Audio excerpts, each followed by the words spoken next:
আপনারা সবাই কেমন রয়েছেন? এই যে আপনারা আলহামদুলিল্লাহ বললেন, আলহামদুলিল্লাহ বলার ফলে নিয়ামতকে বাড়ায়া দিতে পারেন একজন, তিনি হচ্ছেন আল্লাহ। আল্লাহ রাব্বুল আলামিন কোরআনুল কারীমের মধ্যে বলেও দিয়েছেন।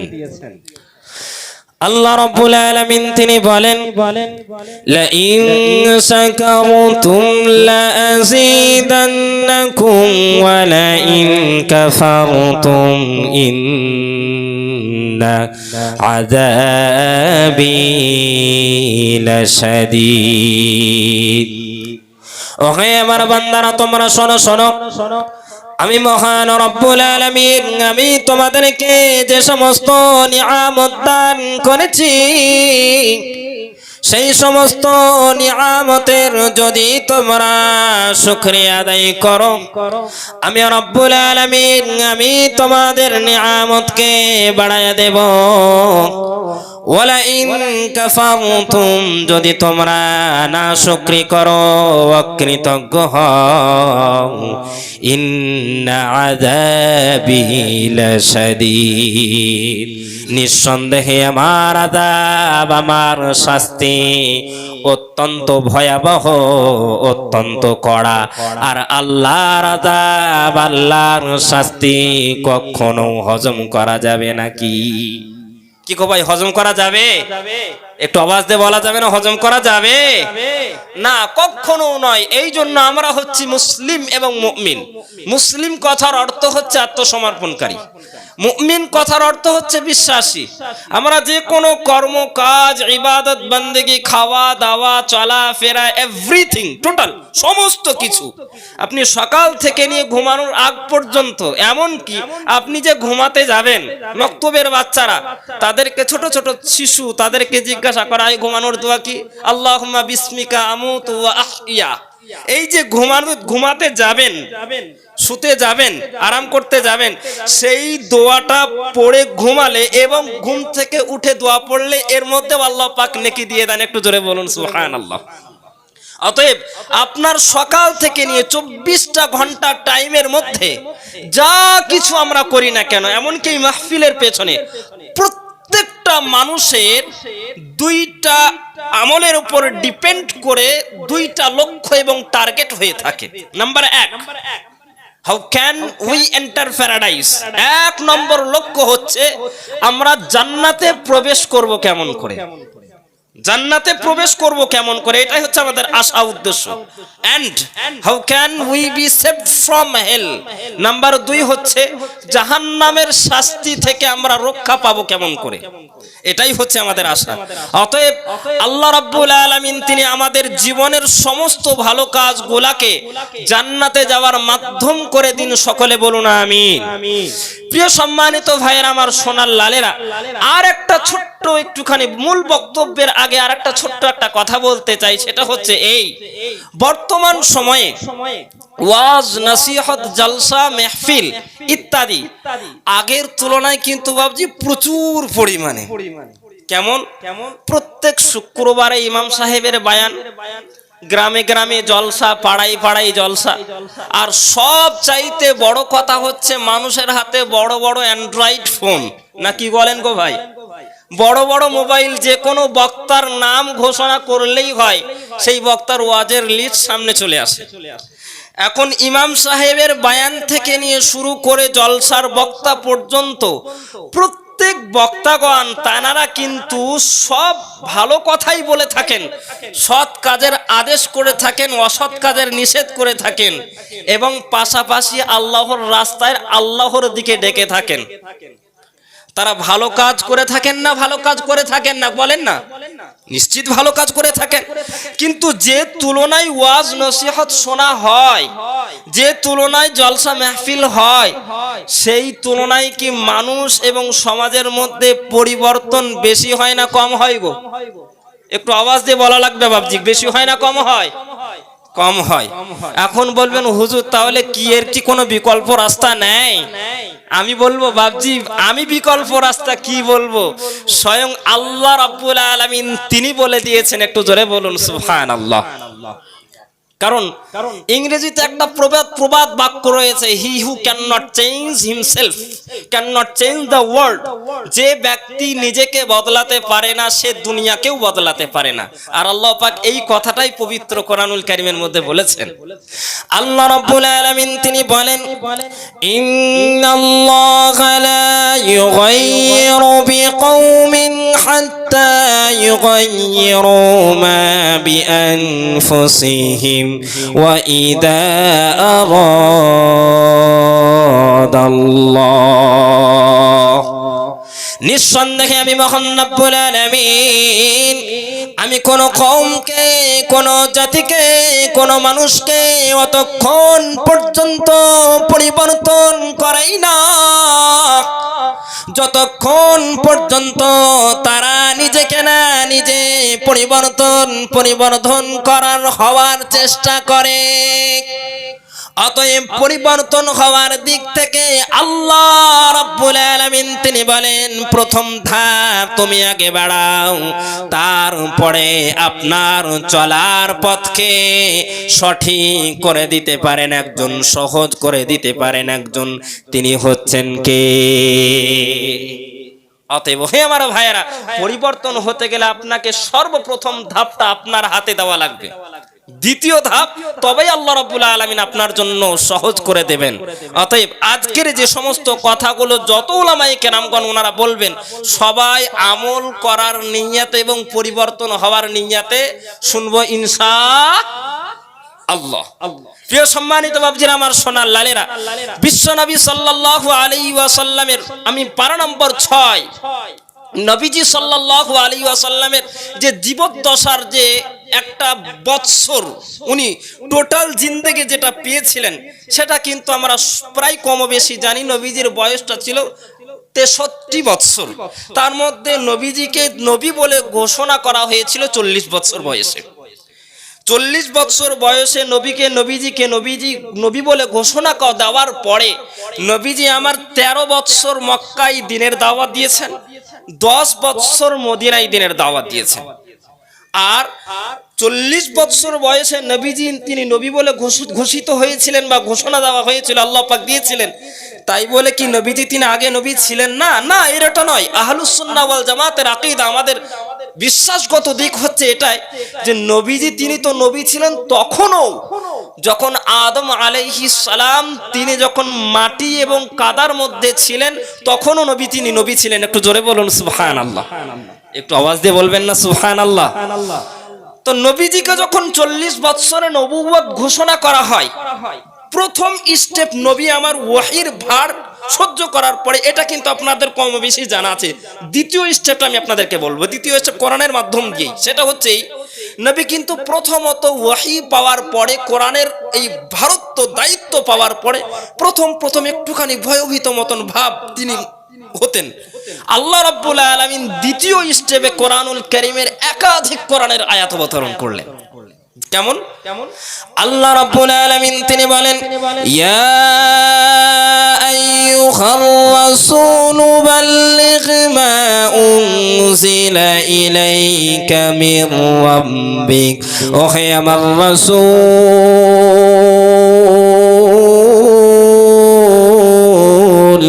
আমি মহান রব্বুল আলামিন আমি আপনার উপরে যা কিছু কোরআনের বার্তাগুলো, কোরআনের বাণীগুলো পৌঁছায়া দিয়েছি, ওই কোরআনের বাণীগুলো আপনি মানুষের কান পর্যন্ত পৌঁছায়া দেন।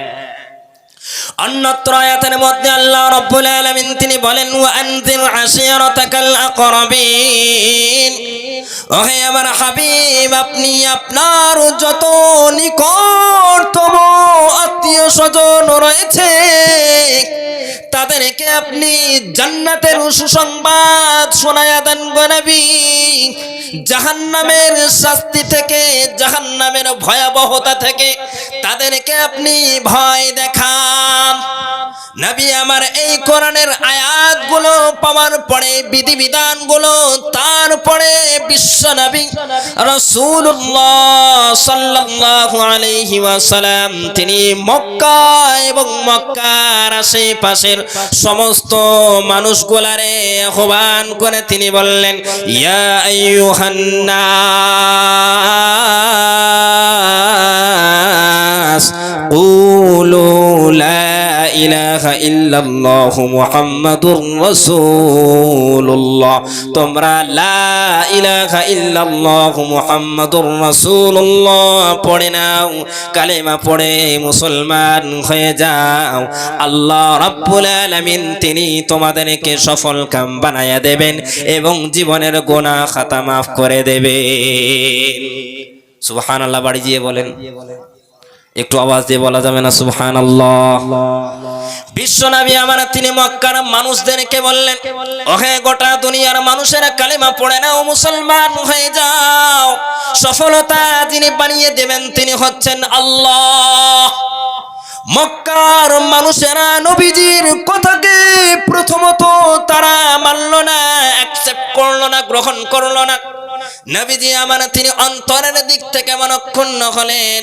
তিনি এমন ভাবে মানুষদেরকে আবার অন্য প্রসেসের মাধ্যমে, অন্য প্রক্রিয়ার মাধ্যমে বোঝাতে শুরু করলেন।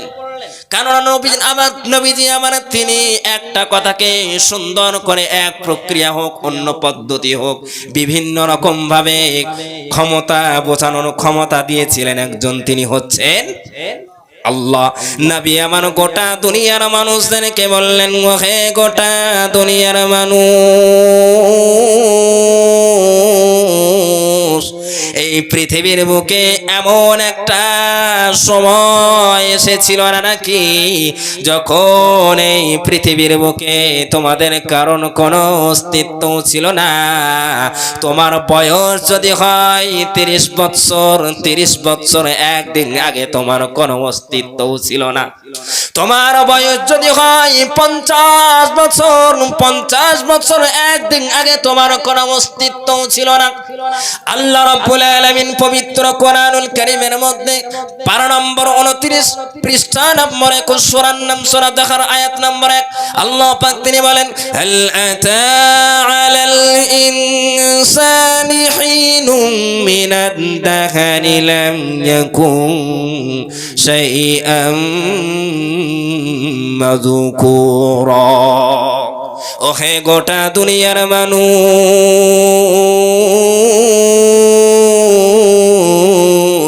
এই পৃথিবীর বুকে তোমাদের কোনো অস্তিত্ব ছিল না, তোমার কোনো নাম ছিল না, কোনো ঠিকানাও ছিল না, তোমার কোনো উল্লেখযোগ্য বস্তু হিসেবে কোনো পরিগণিতও ছিল না।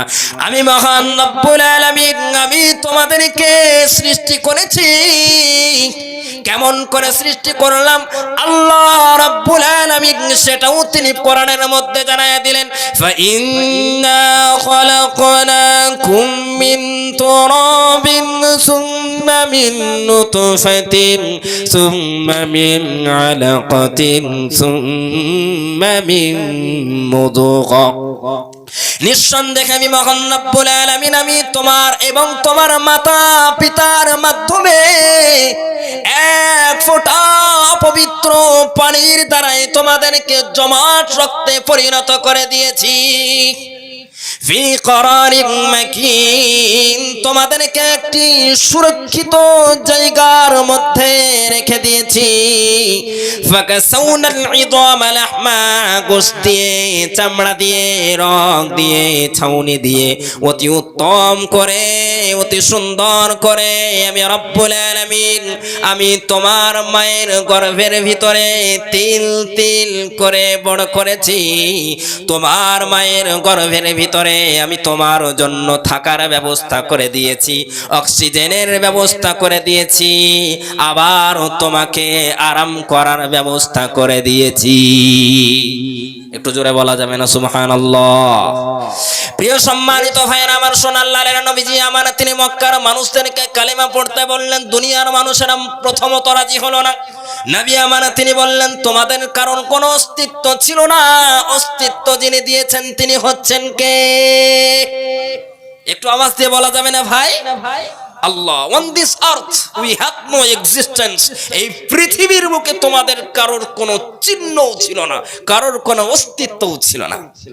The one who created us is Allah, তোমাদেরকে যিনি সৃষ্টি করেছেন তিনি হচ্ছেন, একটু আওয়াজ দিয়ে বলুন, তিনি হচ্ছেন আল্লাহ। এখন প্রিয় বাবজিরা, প্রিয় ভাইরা আমার, আপনারা বলুন, আমাদের কোনো অস্তিত্ব ছিল না, অস্তিত্ব যিনি দিয়েছেন তিনি হচ্ছেন আল্লাহ, আমাদেরকে যিনি সৃষ্টি করেছেন তিনি হচ্ছেন আল্লাহ। আমরা কি পৃথিবীর বুকের ওপরে চিরদিন থাকার জন্য এসেছি গো? একটু বলেন। সে যদি এই পৃথিবীর বুকে সব চাইতে ধনাঢ্যশীল ব্যক্তিও যদি হয়, থাকতে পারবে? যদি এই পৃথিবীর বুকে সবচেয়ে ধনী ব্যক্তিদের মধ্যে বিল গেটস, মুকেশ আম্বানি, এগুলো সব নাম জানেন না আপনারা? যদি সে নরেন্দ্র মোদীও যদি হয়, কেউ থাকতে পারবে না। কারণ এই দুনিয়ার সব কিছু জমিনই রয়ে গেছে, দুনিয়ার বুকে যত সোনা সোনাই রয়ে গেছে, কেউ এখান থেকে কিঞ্চিত পরিমাণে নিয়ে যেতে পেরেছে গো ভাই? আচ্ছা, আপনাদের এই যে মির্জাপুর গ্রামে যখন কোনো মানুষ মারা যায়, ইমাম সাহেব হোক বা মুয়াজ্জিন সাহেব, উনি একটা ঘোষণা দিয়ে থাকেন, অমুক সাহেব, সাত্তার মিয়া সাহেব, গফফার মিয়া সাহেব, অমুক সাহেব মারা গেছেন, ইন্না লিল্লাহি ওয়া ইন্না ইলাইহি রাজিউন। এটা আমরা পড়ি না ভাই? এই দোয়াটা মনে হয় শুধু মানুষ মরলেই পড়া হয় নাকি গো?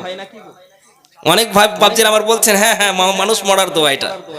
এটা কোনো মানুষ মরার দোয়া না গো বাবজি। এই গত 2 তারিখে বাংলাদেশে আমার মাহফিল ছিল, 2 তারিখ থেকে 9 তারিখ পর্যন্ত। তো বাংলাদেশে যে একটা জায়গায় সেখানে আপ্যায়ন করছে, মানে আমার সাথে তার একটা বাড়ির গার্জেন, তার ছেলে গ্লাসে করে পানি নিয়ে আসার সময় দরজার কাছে হোঁচট খেয়ে পড়ে গেছে, আমার মুখ ফসকে বের হয়ে গেছে, ইন্না লিল্লাহি ওয়া ইন্না ইলাইহি রাজিউন। তা তখন ওই ছেলেটার আব্বাজান বলছে, হুজুরের কোনো কাম ধাম নাই, বুলাইছে তো বুলাইছে, মৌতের দোয়াটাই বুলাইছে। মানে উনি বললেন যে হুজুর, দোয়ার খুঁজে পেলেন না, আমার ছেলেকে দোয়া দিলেন, মৌতের দোয়াটাই খুঁজে খুঁজে দিলেন, আর কোনো দোয়া পেলেন না। আমি বলছি ভাই, এটা মৌতের দোয়া নাই গো, এটা মৌতের দোয়া নয়। বিশ্বনবী রাসূলুল্লাহ সাল্লাল্লাহু আলাইহি ওয়াসাল্লাম তিনি শিখিয়েছেন, তোমার পায়ের তলে যদি কাঁটাও ফুটে যায়, তুমি পড়ো ইন্না লিল্লাহ। তোমার যদি জুতার ফিতাও ছিঁড়ে যায়, তুমি পড়ো ইন্না লিল্লাহ। যদি বাল্ব নষ্ট হয়ে যায়, কারেন্ট চলে যায়, তুমি পড়ো ইন্না লিল্লাহ। তোমার বাড়ির উপরে যদি কোনো বালা মুসিবত এসে যায়, তুমি পড়ো ইন্না লিল্লাহি ওয়া ইন্না ইলাইহি রাজিউন। বিশ্বনবী রাসূলুল্লাহ সাল্লাল্লাহু আলাইহি ওয়াসাল্লাম তিনি একবার আম্মা জান আয়েশা রাদিয়াল্লাহু তাআলা আনহার কোলে মাথা দিয়ে শুয়ে রয়েছেন। গরমের সময় হঠাৎ করে দমকা একটা হাওয়া এসে বিশ্বনবীর ঘরে যে বাতিখানা টিপ টিপ করে জ্বলছিল, সেই বাতিখানা নিভায়া দিয়ে চলে গেল। নবীজি আমার তিনি পড়লেন ইন্না লিল্লাহি ওয়া ইন্না ইলাইহি রাজিউন। আম্মা জান আয়েশা রাদিয়াল্লাহু তাআলা আনহা তিনি বললেন, ইয়া রাসূলুল্লাহ,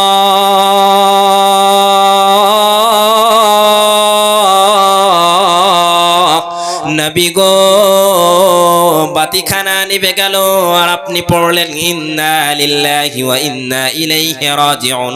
আমি তো কয়েক মিনিটের ব্যবধানে বাতিটা জ্বালায়া দিতে পারি গো নবী, আপনি কিসের জন্য পড়লেন ইন্না লিল্লাহ? বিশ্বনবী আমার তখন তিনি আম্মা জান আয়েশা রাদিয়াল্লাহু তাআলা আনহাকে বললেন, শোনো রে শোনো আয়েশা, ভালো করে শুনে রেখে দাও, ছোট ছোট মুসিবত, ছোট ছোট মুসিবত তোমার কাছে কি মুসিবত মনে হয় না? শোনো রে শোনো আয়েশা, বড় বড় ছোট ছোট মুসিবত হতে হতে বিশাল আকারের বড় বড় মুসিবতে ধারণ করে না। কোন রোগ কি এক চান্সে বড় রোগ হয়ে যায় নাকি তার মধ্যে ছোট একটা বীজ বপন হয়? প্রথমে একটা ছোট রোগ হয় না, বড় হয় গো ডাইরেক্ট, কারণ ছোট থেকে আস্তে আস্তে সেটা বিস্তার লাভ করে।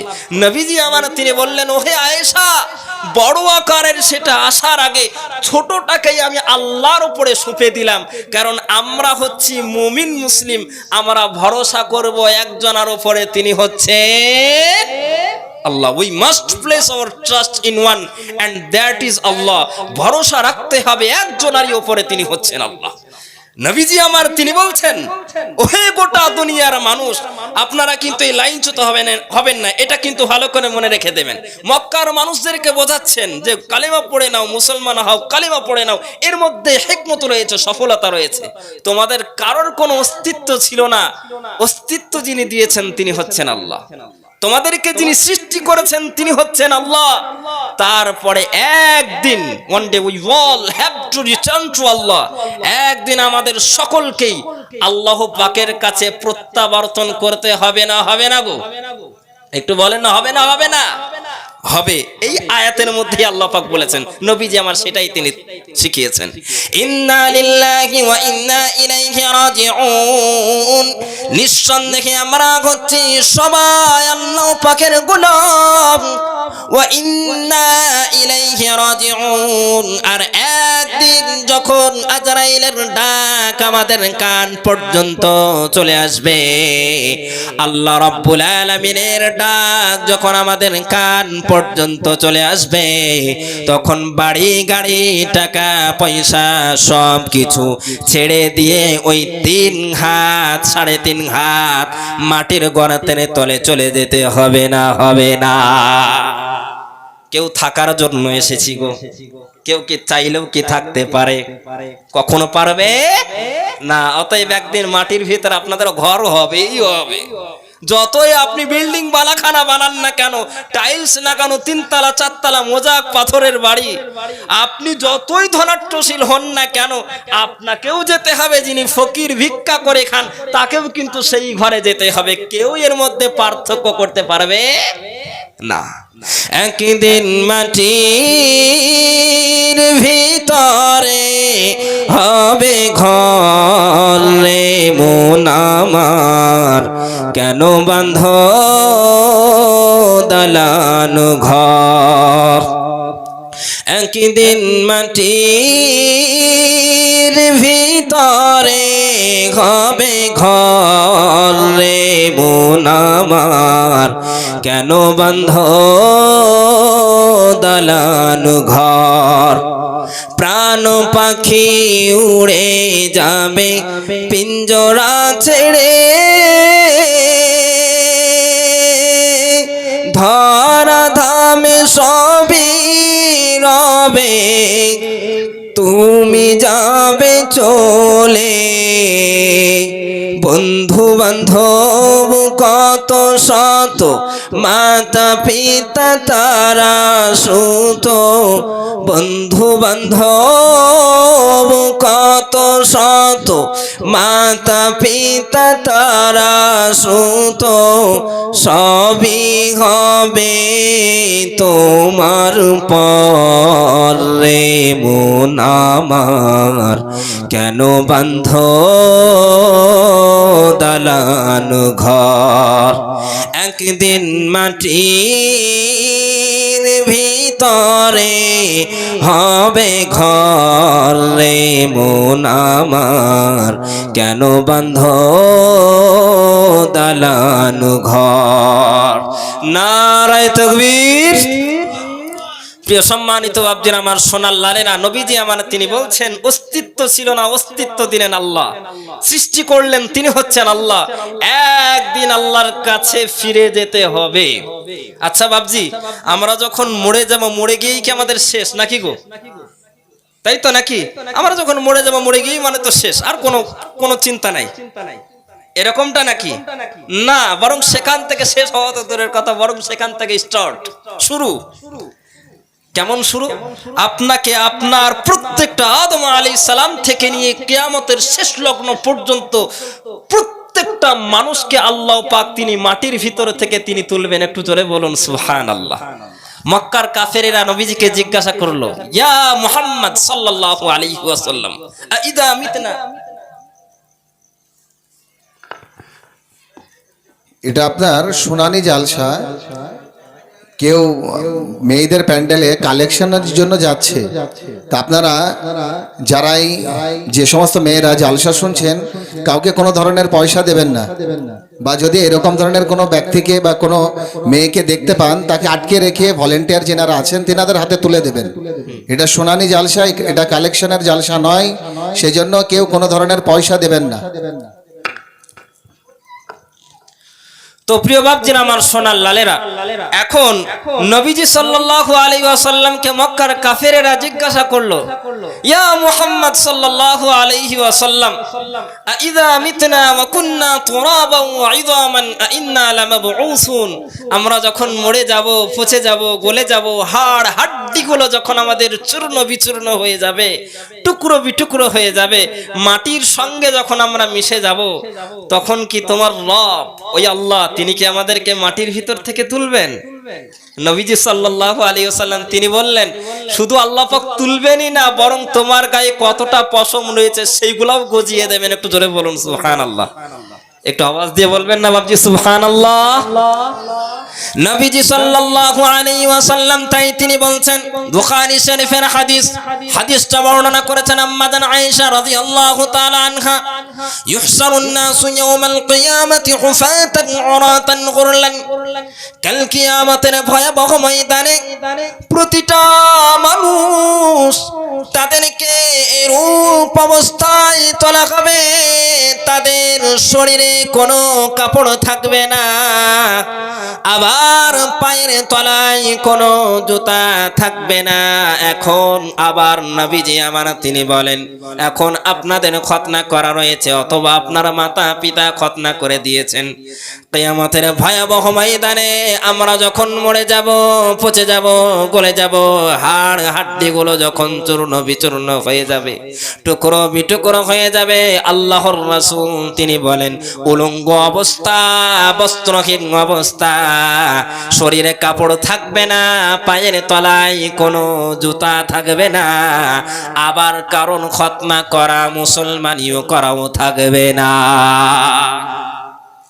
বিশ্বনবী রাসূলুল্লাহ সাল্লাল্লাহু আলাইহি ওয়াসাল্লাম তিনি যখন বললেন, আম্মা জান আয়েশা রাদিয়াল্লাহু তাআলা আনহা তিনি প্রশ্ন ছুড়ে দিয়ে বললেন, ইয়া রাসূলুল্লাহ, ইয়া হাবিবাল্লাহ, নবী গো, আন-নিসাউ ওয়ার-রিজালু জামিআন ইয়ানজুরু বা'দুহুম ইলা বা'দ, নবী হে আপনি আমায় বলে দেন, বলে দেন, সমস্ত পুরুষদেরকে এবং সমস্ত মহিলাদেরকে উলঙ্গ অবস্থায়, বস্ত্রহীন অবস্থায় যদি তোলা হয়, তাহলে পুরুষেরা নারীদের দিকে আর নারীরা পুরুষদের দিকে তাকাতে থাকবে গো নবী, চাইতে থাকবে।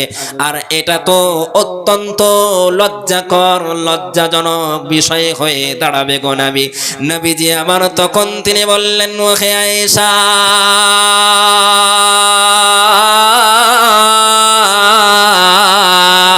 শোনো রে শোনো আয়েশা, আল আমরু আশাদ্দু মিন আইয়ানযুরা বা'দুহুম ইলা বা'দ, দৃশ্য এতটাই ভয়াবহ হয়ে যাবে রে আয়েশা, মাথার উপরে প্রখর রৌদ্রের কারণে মাথার গিনুগুলো টকবক টকবক করে ফুটতে থাকবে রে আয়েশা, মাথার গিনুগুলো কারোর নাক দিয়ে, কান দিয়ে গলে গলে বেয়ে যেতে থাকবে রে আয়েশা।